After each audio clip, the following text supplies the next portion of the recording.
Assalamualaikum warahmatullahi wabarakatuh. Perkenalkan, nama saya Cindy Aulia Wulandari dengan NRP 500424123 dari Departemen Kimia, kelas Fisika Listrik 3. Di sini saya akan menjelaskan soal kuis 2 yang telah diberikan di classroom. Soal yang pertama itu adalah sebuah kawat persegi dengan panjang sisi A sama dengan 10 cm dan berarus I sama dengan 2A terletak di tengah-tengah dua buah kawat lurus sangat panjang, masing-masing berarus I1 sama dengan 10 ampere dan I2 sama dengan 4 ampere dan terpisah sejauh D sama dengan 28 cm seperti pada gambar. Berikut adalah gambarnya. Kemudian pertanyaan yang pertama, gambarkan arah gaya Lorentz pada setiap kawat persegi akibat medan magnet oleh kawat berarus I1 dan I2.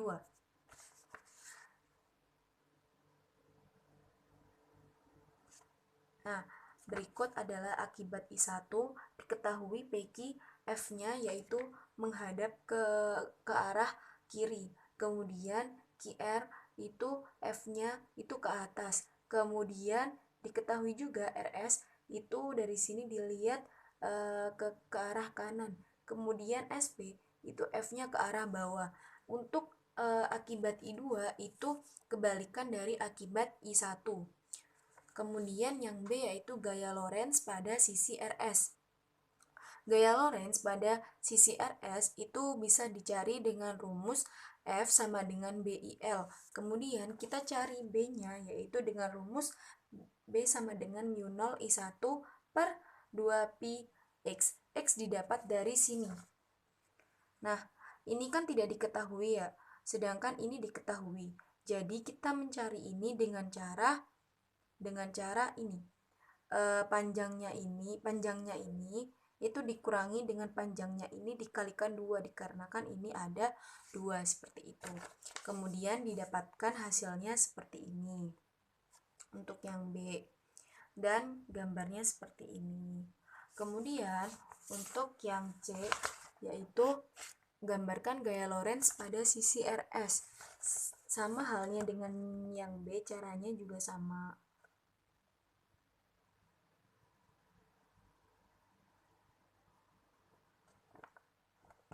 Kemudian soal yang nomor 2.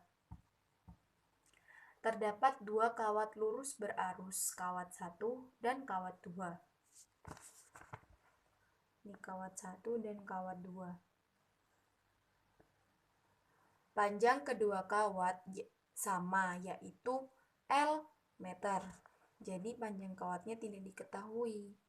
Pada kawat 1 itu mengalir arus sebesar 1,2 ampere. Jadi di sini itu mengalir arus sebesar 1,2 ampere. Dan kawat 2 itu mengalir arus sebesar 1,5 ampere. Di sini mengalir arus 1,5 ampere dengan arah arus yang seperti ditunjukkan pada gambar, yaitu seperti ini. Nah, kemudian yang kita cari pertama-tama adalah hitung vektor medan magnet di titik P akibat kawat 1. Kita mencari vektor medan magnet di titik P akibat kawat 1, ini. Nah, ini itu dapat dicari dengan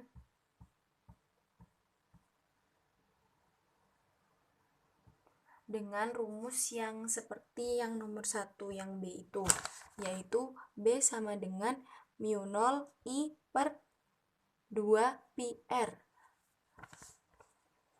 Nah, kemudian dimasukkan mu0 itu 4pi kali 10 pangkat min 7, kemudian I1 tadi diketahui yaitu 1,2.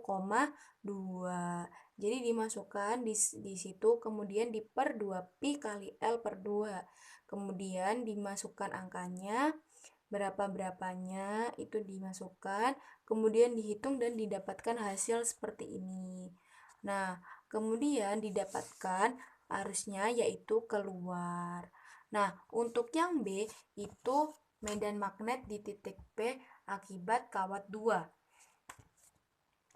akibat kawat 2. Nah, sama halnya dengan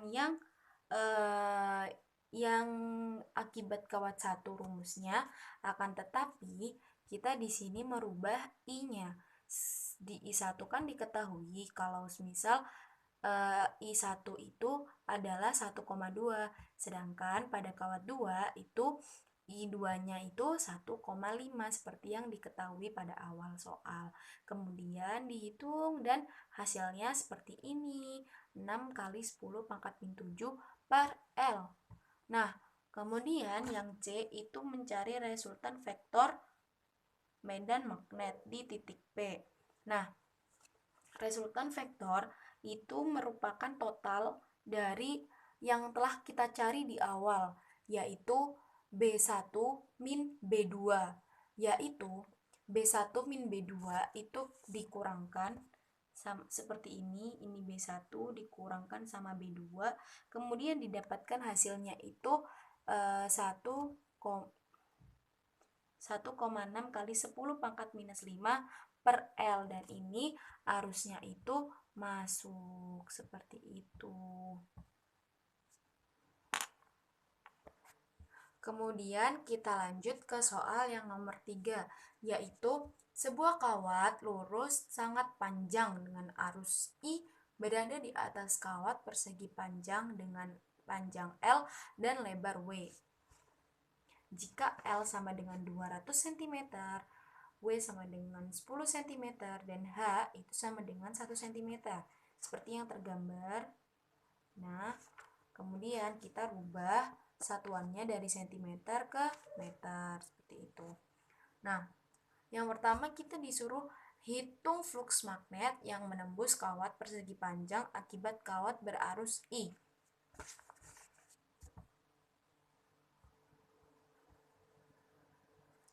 Nah, di sini kita menggunakan rumus yang sama seperti di awal, yaitu B sama dengan mu 0 I per 2 pi R. Nah, di sini karena B itu berubah terhadap R, maka flux magnet yang masuk ke lob itu sama dengan diintegralkan seperti ini. Kemudian karena ini konstanta jadi bisa dikeluarkan dan integralnya bisa langsung dihitung dengan len dan didapatkan hasilnya seperti ini. Kemudian dimasukkan dulu angkanya sehingga hasil akhirnya itu 9,59 kali 10 pangkat min 7 dikalikan I, seperti itu. Kemudian untuk yang B, jika arus berubah terhadap waktu I sama dengan A plus BT, tentukan GGL induksi. Nah, di sini kita menggunakan hukum Faraday, di mana E sama dengan min D per DT itu karena theta ini tuh tak hingga I, maka ini tuh rumusnya jadi seperti ini.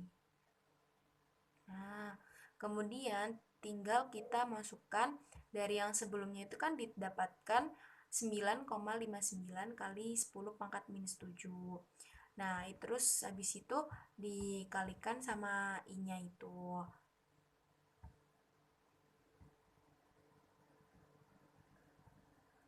Sudah? Nah, kan dari sini dapat dihitung langsung itu E sama dengan min 9,59 kali 10 pangkat minus 7 dikalikan 10 sama dengan min 9,59 mu V, seperti itu. Nah, kemudian yang C itu kita disuruh menentukan arah arus induksi pada kawat persegi panjang. Arus I itu semakin besar, maka medan magnet B itu semakin kuat mengarah ke masuk bidang. Nah, ini mana gambarnya tadi? Nah, ini itu tuh searah dengan jarum jam. Nah, kemudian maka arus induksi itu akan melawan perubahan ini karena berusaha menghasilkan medan itu yang keluar bidang. Jadi, arus induksi pada lob itu mengalir berlawanan arah jarum jam. Jadi, arus induksinya itu berlawanan arah jarum jam seperti ini. Kemudian, Kita lanjut ke soal yang nomor 4.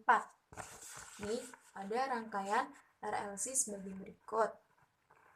Dengan L itu 26,5 mH, C1 itu 56 UF, dan C2 itu 50 UF, dan R sama dengan 10 ohm, itu dihubungkan dengan sumber tegangan AC berfrekuensi 60 Hz. Tegangan maksimum sumber adalah Vmax dengan sebanyak 220 volt dengan arus pada rangkaian mendahului tegangan sumber seperti yang tergambar pada ini. Sudah diketahui juga. Oke. Nah, kita yang pertama-tama itu disuruh mencari C ekivalen dari rangkaian RLC tersebut. Nah, mencari C itu dengan cara C1 ditambah C2, yaitu tadi kan sudah diketahui C1-nya berapa, C2-nya berapa, tinggal dijumlahkan, hasilnya sebagai berikut.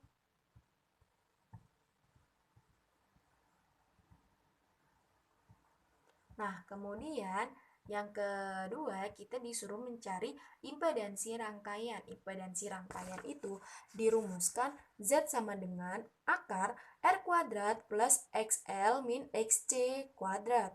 Nah, XL sendiri itu reaktansi induktif dan XC sendiri itu reaktansi kapasitif. Nah, gimana sih caranya mencari reaktansi induktif dan reaktansi kapasitif? Nah, di sini kita menggunakan rumus ini. Reaktansi induktif itu XL sama dengan WL. W sendiri itu 2πf. Nah, 2pi F-nya itu tadi di atas kan diketahui kalau F-nya itu 60. Jadi langsung saja dimasukin 2pi kali 60 kali 26,5 kali 10 pangkat minus 3 dan diketahui hasilnya yaitu 10 ohm. Nah, kemudian kita mencari reaktansi kapasitif. Reaktansi kapasitif itu merupakan 1 per X per reaktansi induktif, yaitu 1 per WC.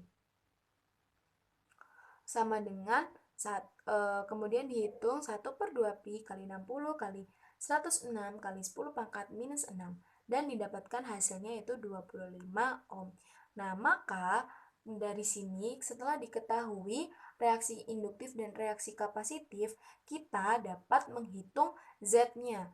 Kita dapat menghitung impedansi rangkaiannya, yaitu tinggal dimasukkan saja ini Z sama dengan akar R-nya tadi kan 10 kuadrat plus XL-nya kan 10 minus 25 ini dari XC-nya. Kemudian dihitung dan didapatkan hasilnya itu 18,03 ohm seperti itu. Kemudian yang ketiga, kita disuruh mencari persamaan arus sebagai fungsi waktu. Arus dalam rangkaian AC sinusoidal itu memiliki persamaan seperti ini. IT sama dengan Imax sin dalam kurung WT per theta. Nah, di sini kan kita dari tadi kan kita kan mengetahui di soal bahwasannya Vmax-nya itu 220 volt. Nah, kita perlu mencari arus maksimum. Nah, di sini kita mencari arus maksimumnya dengan cara Vmax per impedansi rangkaian yang tadi. Jadi 220 per 18,03 dan didapatkan hasilnya 12,2 ampere. Nah, karena arus itu mendahului tegangan, maka sudut fasenya itu kurang dari 0. Nah, sudut fasenya ini sama dengan minus tan inverse pakai rumus ini XC min XL per R, kemudian tinggal dimasukkan saja dan didapatkan hasilnya yaitu minus 56,3. Nah, jadi persamaan arusnya itu ini tinggal dimasukin aja, jadi 12,2